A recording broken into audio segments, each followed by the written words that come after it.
individuelle pour se consacrer et se donner un petit peu plus à l'équipe. Sur une semaine, je pense qu'il n'y aura jamais de problème. Bravo à l'équipe belge.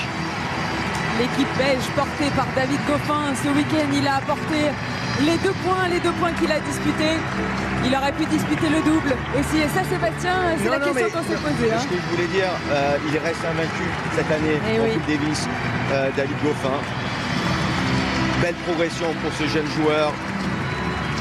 Il a fait mieux en 95 quand il avait dû céder dans le premier match du dimanche face à Andy Murray. Là, il est allé plus loin. En 2015.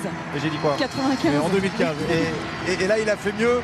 Mais c'était insuffisant encore une fois. Et il a été énorme quand même tout au long du week-end, David Goffin, qui a mis 3-7 à Lucas Pouille, 3-7 à Joe Wilfried Tsonga. Il a porté cette sélection belge. On a une pensée aussi pour Steve Darcis, l'homme des 5e matchs en finale de Coupe Davis. C'était trop fort pour lui aujourd'hui. Oui, ce dernier match est à l'image de son week-end. Ça a été très compliqué face à Joe Wilfried Tsonga le premier jour. Il a été en difficulté du début à la fin dans les deux matchs.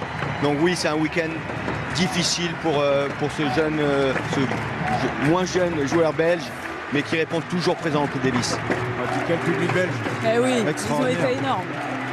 C'est une réussite aussi parce qu'il y avait une ambiance de dingue grâce aux Belges également. Pour la Belgique, merci d'accueillir Arthur De Guelph. Les Français patientent pour faire leur retour sur ce cours dans cette arène du stade Pierre-Mauroy. Les Belges vont aller sur la marche des finalistes, la marche occupée par les Français il y a 3 ans lorsque les Suisses de Roger Federer et de Stan Wawrinka s'étaient imposés. Mais les Belges, on peut saluer aussi de leur régularité. Ça fait 2 finales de Coupe Davis, 2015-2017 en peu de temps, Fabrice. Exactement, et la Belgique pourra à nouveau jouer un rôle majeur l'année prochaine si David Goffin, bien évidemment, répond présent. Dans l'hypothèse où il ne serait pas dans cette sélection belge, l'histoire serait un peu plus complexe à gérer pour le capitaine. Mais voilà, le bilan de ce week-end est que peut-être, et on a même eu la preuve, le meilleur joueur du week-end était belge, mais la Coupe Davis est une rencontre par équipe et on en a eu la preuve avec cette magnifique équipe de France qui a largement mérité ce trophée.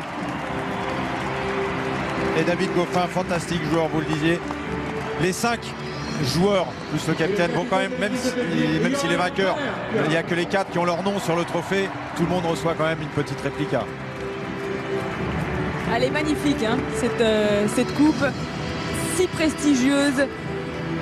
L'histoire qu'il y a autour de cette Coupe Davis est toujours importante. On a vécu des dimanches de folie grâce à la Coupe Davis.